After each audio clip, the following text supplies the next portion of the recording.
Okay, so I've been wanting to do this for a long time, and I was either going to write all this down somewhere in one of my books or something somehow, or full future presentations or something connected to my original first video about the truth about English, where I listed this one really important line, one of the most important lines in the entire video, or slam poetry, which was, "We languish in our languid language, in anguish ever since the ancient times of the Anglish Angus, and the phony phonetic phonics of the ancient Phoenician Phoenix." Again, the etymology of English actually comes from Anglish, essentially from Anglish, or what was known as Angelish, particularly ultimately from the Proto-Indo-European root of hang, which we can liken to hang, which is the root of hang, and it means narrow, constricted, or compact, narrow, constricted, tight.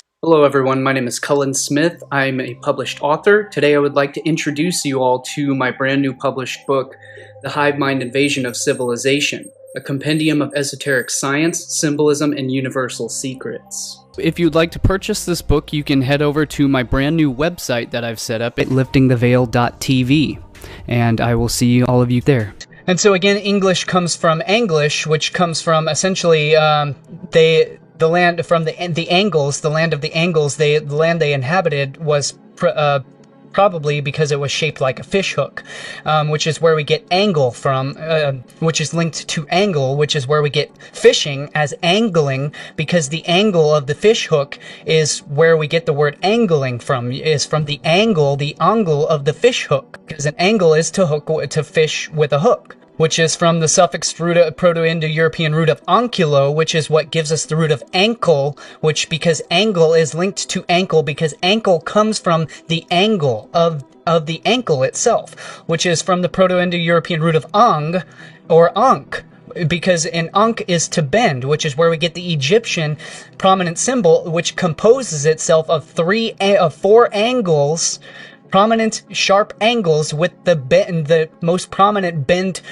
with the bend hook, or in other words, the symbolically known as the ru, or which is the bend. It's the hook. It's the ankle, made.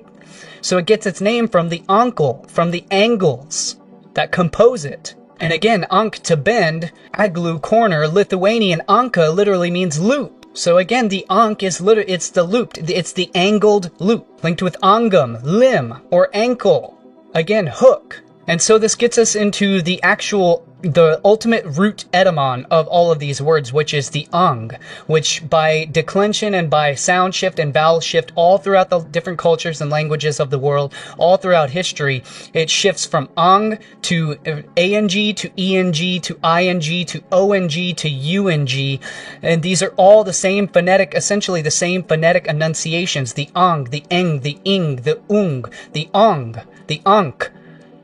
All the same, just very similar vowel shifts, and how the word shifts and translates over time and transforms over time. And so the root of ang, again, ultimately comes from Proto-Indo-European ha'ang, meaning narrow, which is Proto-Indo-European ha'ang, meaning to constrict, which gives us German eng, which is narrow. And we have this essentially becomes the word hang.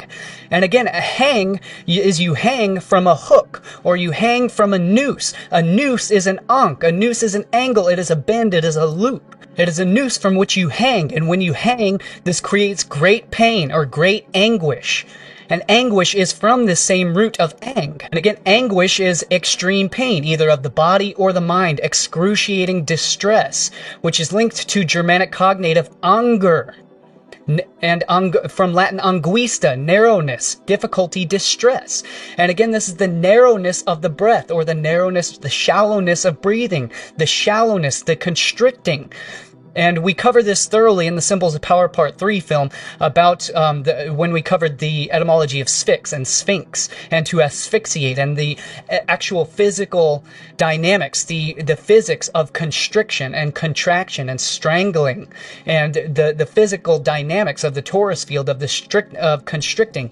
And implosion, of constricting, and so then we have the similar root of ang, which is with the e, angi, anga, which is from Old French anga, from late Latin angelus, which is the root of angel, or Greek angelos, which literally means angel. So it's the literal etymological connection of angle to angel. Of French, anga is angel. And again, from Greek angelos, which is messenger. It literally means angel. Messenger is an angel of the gods, an angel of the heavens. And this is how, in astrotheology, the true origins and the true meaning of an angel, again, literally means messenger. Essentially a messenger from heaven, a messenger of God, if you will. But so this is how literally in astrotheological terms it comes from the zodiacal wheel, which is composed and comprised of specific angles of the zodiac, different degrees and the angles of the measures of the planets, which are the messengers of God, the messengers of the heavens, which are the planets themselves, the Elohim, the angels, the 7 archangels, which are the actual planets in the solar system. So the measure of the angles, the specific angles of light, reflecting from these planets and from the stars and from the heavens, the measuring of these angles is divining the message of God, or the message of the future. You are divining an inspirational message from the heavens. So you are literally translating the language of the angels, the language of the angles of light, which influence our behaviors, our thoughts, our consciousness. And in Old English, ang literally again means narrow, straightened, also vexed, troubled, sorrowful. And so again, vexed, the root of English, is contains the etymologies of vexed, which vexed again actually means annoyed, irritated, or distressed. Also much debated, discussed, or disputed. So we're talking about the confusion, the bewilderment. To be vexed is to be hexed, to be cursed, essentially, to be spellbound, to be perplexed. And also linked to anga or angle is also demon, is also connected to this word. So you have the duality, the polarity of angels and demons. And we'll get into this in just a second. But so again, this links us to etymologically from Latin angulus, meaning again, angle. And again, which is phonetically cognate with angelus, or Greek angelos, which is again, angel. So an angle is literally an angle. And it literally means a curvature, or the measure of an angle, the measure of a bend or a joint. From Proto-Indo-European hengulos, meaning joint. And Sanskrit anguri, meaning finger, toe. Because the finger or the toe is a curved joint. It is an angled joint, an angle, a hook, if you will. A joint, a crooked curve. From Greek ankylos, which is crooked or curved. Just as the Egyptian crook is a curved hook, just as the ankh is a curved angle. And so the Latin angulus, it also transforms through the dissension of language over time. It transforms through Romanian ungi, so angulus becomes ungulus. Again, ang, ing, ung, they are all the same roots, just different vowel shifts over time, different declension or different shifts of sound over time. So Latin angulus again becomes Latin ungulus, which again comes from the same Proto-Indo-European root of hunk, of hunk. Again, so not hunk, but hunk, meaning to bend, bow, curve. Cognate with Latin uncus, which is a hook. Proto-Germanic angio, meaning ing, linked with Sanskrit ankus, again a bend or a hook, or a curve, a finger ring. So the ungulus is literally where we get ungula, which is a claw, it's a hoof, it's a nail, a claw, or a hook, if you will. A claw is a curved, a hooked claw. It's something that you hook something with, a fish hook. It is a hook which causes great pain or great anguish. Great ungula causes great anguish, which creates great pain. So this is where we get ungulates, which are hoofed animals, because we're talking about their hoof, or in other words, their hooked ankle, the ankle of a hoofed animal. So the angle, the claw, the hoof, the ungula, the ungulus, the ungulus, the unguis, nail, claw, hoof, which this links us to the etymology of a hangnail, which a hangnail causes great pain and great distress, discomfort, anguish, if you will. Anguish or anguish is again essentially narrowness, difficulty, distress, extreme pain, difficulty of either the mind or body, excruciating distress, again linked with anger, with Old Norse or Old High German anger. Anger, grief, pain, trouble, affliction, vexation, in other words, confusion of self, confusion of the mind, of the body, affliction, sorrow, troubled, from ang, from, again, all from the same Proto-Indo-European root of hang, narrow, tied together, Latin ango, to squeeze, to choke, to vex, fear, anxiety, pain, nightmare, avestin, angra, destructive, Greek anko, meaning I squeeze, I strangle. So again, we're talking about the constricting, the strangling, and the great anguish, the great pain caused by hanging of the noose, of the angular bend. And anguish, or anguish, gives us anguis, which is literally Proto-Indo-European hangis, angis, meaning snake. Old Prussian angis, Old Armenian. Old High German unk or unko, meaning snake. Snake, serpent, or dragon. Because being bitten or being constricted or strangled by a constricting python or being bitten by the serpent causes great pain or great anguish, causes narrowness of breath. You can't breathe, it paralyzes the lungs, causes constriction of the lungs, breaks your chest cavity, breaks your bones, strangles you to death. But either whether it's by the neurotoxin or whether it's by the toxin of the venom or whether it's by the constriction of the looped angular muscles of the ang, of the unk, the anguis. So again, the Latin anguis of the snake again connects to Latin unguis, which is the nail, claw, the hoof. And it connects to the snake by the nail, the claw, the hoof, because Latin unguis is linked etymologically to Lithuanian nagas. And although the etymology of nagas literally means fingernail, a claw, a nail, or a claw is a hook, it's a talon. Again, the hooked angle, the ankle of the finger or of the toe, of the appendage, the hooked curve of the appendage. But so it's not etymologically linked to Sanskrit nagas, but it is directly linked to Sanskrit naga because Sanskrit naga literally means snake or serpent, which again is a member of a semi-divine class of creatures associated with the form of the very large snake, associated with water. So again, we're talking about which were essentially the opposite of the Hindu devas, which were essentially the angels, if you would liken them to angels. Whereas the asuras or the nagas were essentially the demon aspects. So in other words, they're talking about the duality, the polarity of the same thing, a semi-divine class of beings. And we're not talking, don't get me, I am not talking literal here. I am not talking an actual race of ancient reptilian beings or angels and none of that.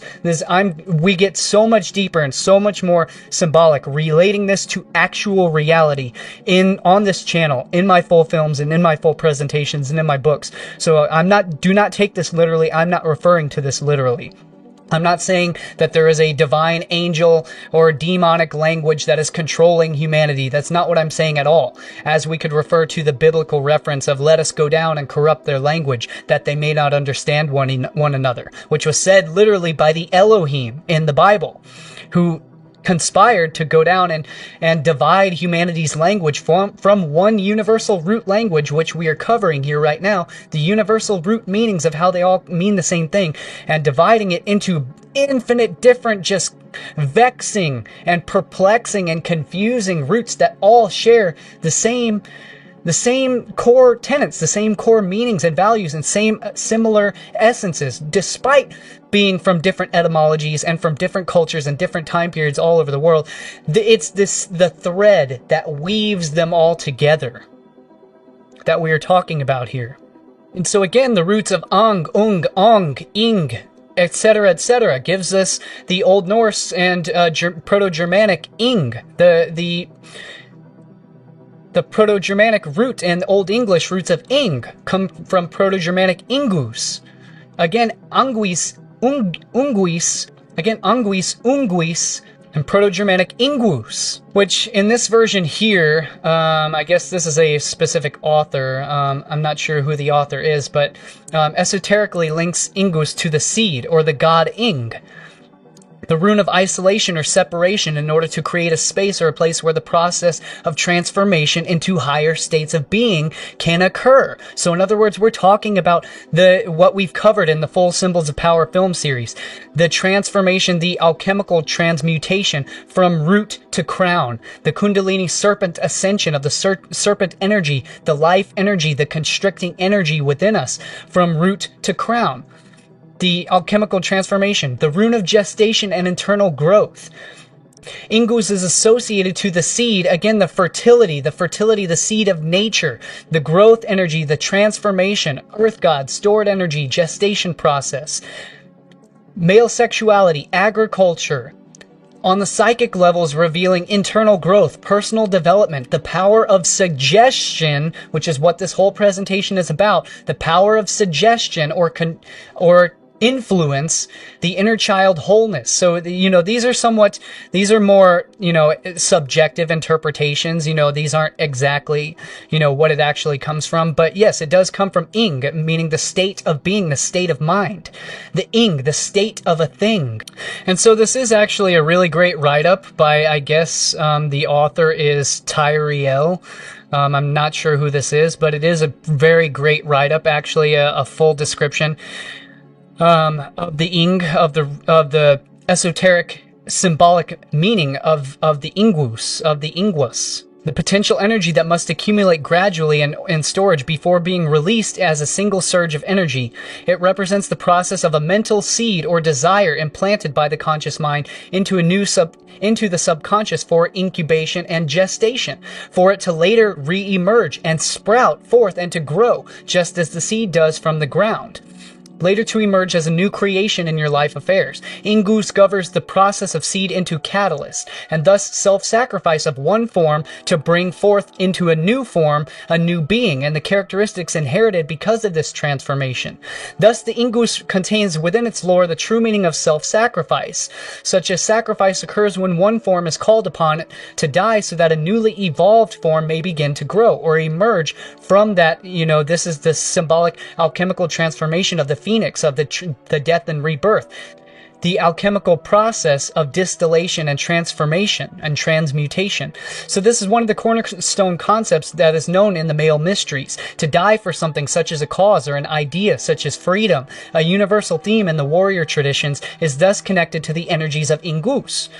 There is great wisdom in containing an analogy between this fundamental act of nature and the mystical act of generation. The failure of a magical operation is often caused by the lack of the operator letting go of some form of the past form or manifestation, so that a newly desired form can be born from that. All humans live in the past to some degree or another, but one must apply the laws of nature, which calls for death of the old in order to bring about the transformation of the new into new forms. So that's essentially what he writes up. A brilliant esoteric write-up on the symbolism and the etymology of Ingus, which is great. And again, the actual scholarly etymology of the Ingus from Ingwen, Old English, Old High German Ingwen, again from the Ingwens, again linked to Angwin, Ingwen, Ungula, and all of these, the same similar root meanings. So this gets us into, again, we can find here in the actual scholarly interpretations. Here we find Ingmar, and this links us to, again, always to Professor Tolkien's brilliant works of linguistics, and this links us to what he had. This brings us into what he had written about as Angmar, as well as Angband. And although his legendarium likens the etymology to his Elvish Sindarin language, which he has the root of Ang, meaning iron. So Angmar literally means iron prison, whereas Angmar literally means iron house. So Angmar literally means iron home, whereas Angband literally means iron prison. And it's interesting when we look up the details of Angband, and how its qualities and properties, although his actual etymology of Ang is essentially it's not linked to the actual real world etymologies of Ang. It is in his legendarium, he uses the symbolism of the location to actually incorporate the real etymology of what Ang actually means. So you can find this in the description of what Angband actually is. So Angband was a subterranean stronghold under the 3 volcanic mountains of Thangorodrim, the largest mountains of Middle-earth, before the Great Gate, in other words, a passageway, usually a narrow passage or a valley between a passage of mountains. Before the Great Gate, there was a somber court area flanked by frightening cliffs and walled towers of a great battlement. Through the gate, there was a long, great tunnel leading to a labyrinthine pyramid of stairs to corridors, tunnels, and smithy chambers. So this is very symbolic. It goes back to ancient Egypt and the Greek legends by, I forget, what was it, Herodotus, historian Herodotus, had written about the labyrinthian passageways underneath the Great Pyramid of Giza. And so Tolkien is drawing on this and referring to a labyrinthian pyramid of stairs and corridors beneath Angband, beneath the narrow passage of the gateway. So it does etymologically link through the symbolism to the etymology of Ang, meaning narrowness, constricting. So that went way, way off track, and this is going to be a whole different video, could be a whole film presentation in and of itself, but I wanted to include that because I wanted to get into the deeper meanings and the deeper roots and linguistic symbolism of English itself, of Anglish, of Angelish, and all the symbolism of the influences of the serpent, of the tongue, the physiology of the human being, and the processes of nature itself. So I wanted to go deep into including all that, and I could go so much deeper into all of this, but I'm trying to give you a scathing surface overlay and a brief summary of what we're getting into here on this channel. So make sure to subscribe if you guys appreciate this type of stuff and if you want to go much deeper in future films. Okay, yeah, DNA itself is essentially its DNA is composed of music, of vibration. It is composed of not just chemical elements, but what composes that spiral helix is essentially it's the same structure that all of nature is composed of, and it is that spiral phi ratio fabric of nature, that mathematical pattern of nature that creates not just the DNA, but the DNA is the language of cellular communication. It is how our cells in our body communicate with each other. And so DNA is literally, and modern science has proven that DNA is literally programmed by not just by words, because words are nothing more than sound or vibratory frequency. So DNA is programmed and reprogrammed by essentially by light, by sound, by frequencies, and not just by words, by frequencies itself, by tones, by certain vibratory resonances. And the reason why is because just like anything in nature, when we get into cymatics, any medium, or in other words, any medium of propagation, such as air, water, rock, any type of substance that has form or structure to it is influenced by vibration. It is composed of vibratory sound and frequency. And so you can change the form and the structure and the pattern of that medium by changing its vibratory frequency, by changing its rate of oscillation, by how fast or how slow it vibrates. And you were talking about how the different languages of the world, you can travel anywhere around the world, and music is essentially it's a universal language. It's a phenomenon that we all know and we all love and we all speak these. We have different tastes in music, of course, but it's the fact that music is so influential over our moods, over our emotions, our state of mind, our state of being, which ultimately leads to our state of health. So it's how music itself is literally so intrinsic to to what we experience in nature itself. And so back to our DNA, how the language of cellular communication is by the genetic expression. So our genes communicate to our cells how to program. It's the programming that tells our cells how to operate. It tells proteins what to produce and what to make. So it tells proteins what to do, what tasks to perform. Genes will upregulate and downregulate depending on epigenetic factors. In other words, our lifestyle behaviors, what we think, the thoughts that we think, the words that we speak, and the music that we listen to. Basically, everything that we experience in life is influential in controlling our genetic expression. And this is one of the main modern revolutions of science, is the study of epigenetics, and how sound and words and vibratory patterns and frequency literally it's not just what controls our DNA, but it is literally what our DNA is made of. Our DNA is a mathematical phi ratio pattern that is originally the true language of communication. And we know this because I'm going to be showing this in many of my future films and presentations as well. I'm writing this for part of the main factor of the new release of one of my books that I'm trying to compile and trying to write, is how the language of mathematics, a form, a frequency of DNA, of phi ratio patterns, is essentially, it's one of the most intrinsic forms of communication by body language. In other words, by what gives us our shape, what gives us. In other words, the ancients considered beauty.